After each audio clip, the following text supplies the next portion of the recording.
Hi! Today, quick review of those two cameras. I will compare them. There's a DJI Action 5 and the GoPro Hero 13. I will not deep dive into it. I've just take a couple of notes and I want to highlight the things that I did like the most and the things that I did hate the most. And I will compare them together because well, I just want to say again this here that I will keep using DJI camera because again, GoPro, I just don't like them anymore because I did lost a lot of files, and I think it's the less reliable camera just because of all of those files that I did lost because of GoPro.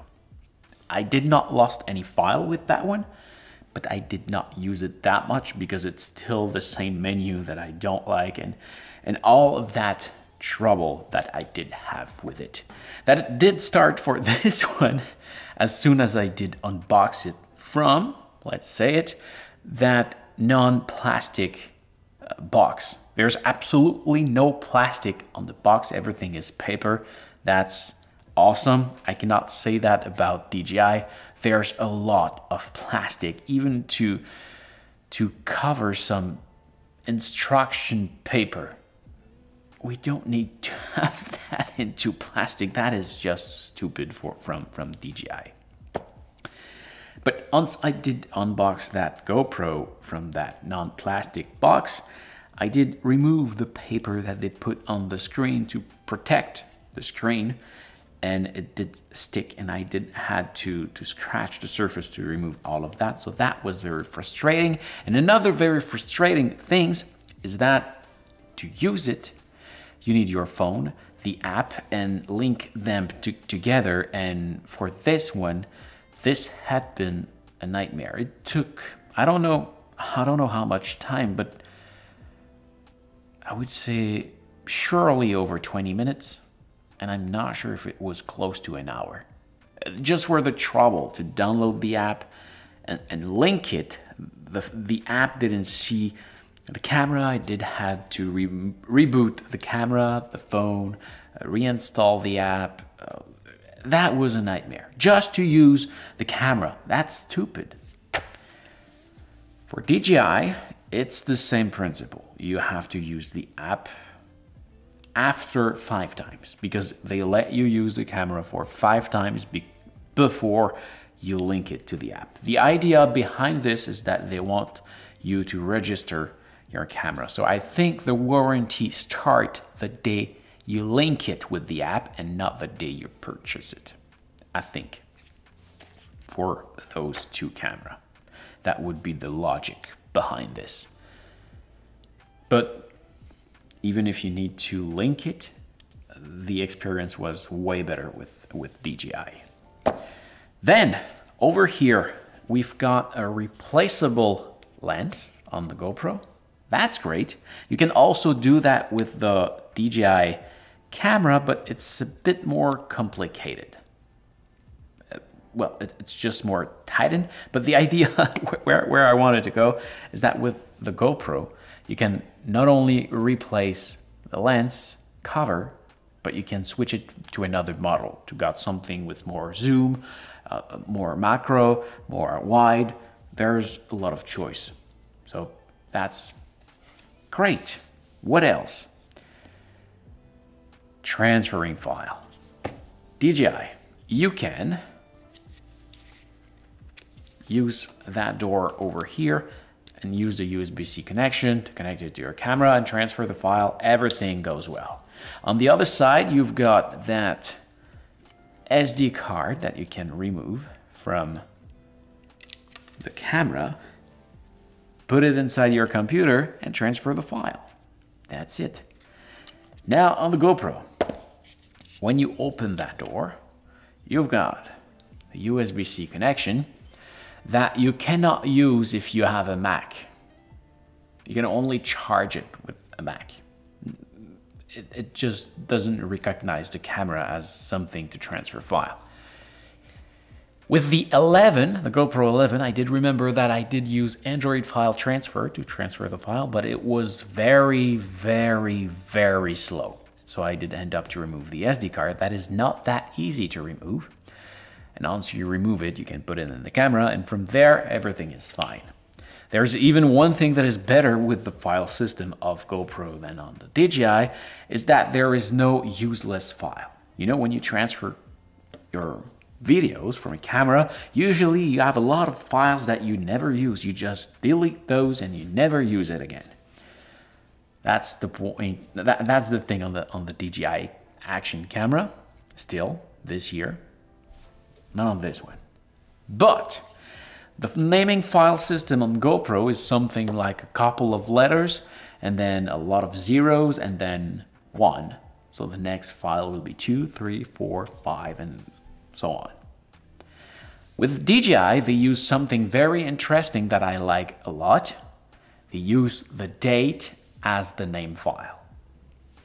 So instead of 1, 2, 3, 4, you've got as name the year, the month, the day, and then you've got the time, so the hour, the minutes, the second, and finally you've got the 1, 2, 3, 4, 5 naming file systems. So if something happened to your file that changed the date on the file, you still have the name that have the right date on it. I love that. Now the magnet. Something that I did like better on DJI Action camera is that there is a magnet under it. It's made to put the attachment system over here, but you can also use it to put it on your fridge, on the side of a wall that will stick to the corner that is metallic, and yeah, that's great about this. They had a magnet on this camera, but it's not strong enough, so it's still a bit useless. Oh, I need to come back to the memory. Because one great thing they had on the Action 5 is an internal memory. So, like I said before, there is no SD card on my GoPro because I did remove it. So if I had took that camera, bring it on a job or somewhere I need to record something, well, I'm just not able to record because there's no SD card.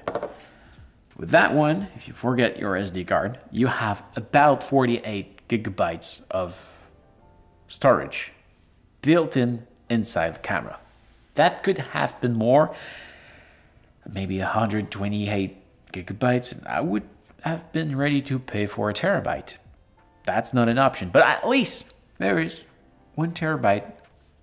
There is just a little memory card inside it, just to save you some nightmare if you forget your memory card. And one final point that is very important for me is the update they made on the sensors so that you can record in the dark. And when I say in the dark, it's pretty incredible.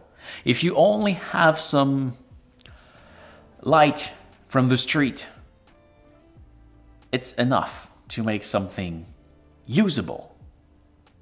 It won't be a Hollywood production with that, no, but you have something usable. If I'm vlogging, I'm filming myself, you can recognize my face, you can see my lips moving, you can see what I do, you can recognize me, you can recognize everything that is around me. The image is good, not great, good. And if you go in very, very dark, you will have... The sensor is so sensible that you're still able to see something. Where in most of the case, with even more light, you just see pitch black on the image and just nothing. With GoPro, it's still the same thing. Everything is dark, it's not usable. You can just record your voice. The image is not usable. Here, you've got something usable, and I use it all the time. I do like this camera because it's the one that I can carry with me anywhere, because it fit in my pocket. I don't care if I'm somewhere where there's water. It can rain on it. Yeah, I can drop it into the water, no problem. it stabilized the image very well. The stabilization on the GoPro is also good. That being said, yeah, you can just film on every side and it stabilizes everything. Everything is beautiful. And now it can even film in the dark. So it's the most versatile camera that I have. I have bigger camera like this one that takes way better image.